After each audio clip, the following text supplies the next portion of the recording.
మొట్టమొదటి factory outlet మన Mukunda jewellers వారి నూతన బ్రాంచెస్ ప్రారంభం అతి త్వరలో జూబ్లీహిల్స్ లో ఫిబ్రవరి 20న, మన వైజాగ్ లో ఫిబ్రవరి 28న విచ్చేయండి. పెళ్లికి ముందు శారీరక సంబంధాల పట్ల జాగ్రత్తగా ఉండాలని ఎవరిని అంత సులువుగా నమ్మకూడదంటూ సుప్రీంకోర్టు హితవు పలికింది.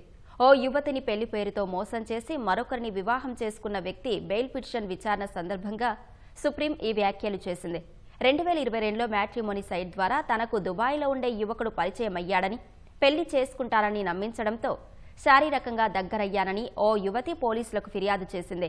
ఏకాంత సమయంలో తనకు తెలియకుండా రహస్యంగా వీడియోలు చిత్రీకరించాడని తెలిపింది.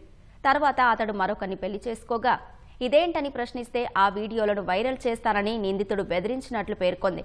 ఈ కేసులో నిందితుడిని బెయిల్ పిటిషన్ను విచారించిన సుప్రీం, పెళ్లి పట్ల యువతి అంత ఖచ్చితంగా ఉన్నప్పుడు పెళ్లికి ముందే శారీరక సంబంధాల పట్ల జాగ్రత్తగా ఉండాల్సిందని పేర్కొంది.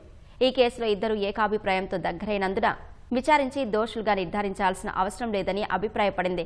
వారిని మధ్యవర్తిత్వానికి పంపుతామని పేర్కొంటూ తుది విచారణను బుధవారానికి వాయిదా వేసింది.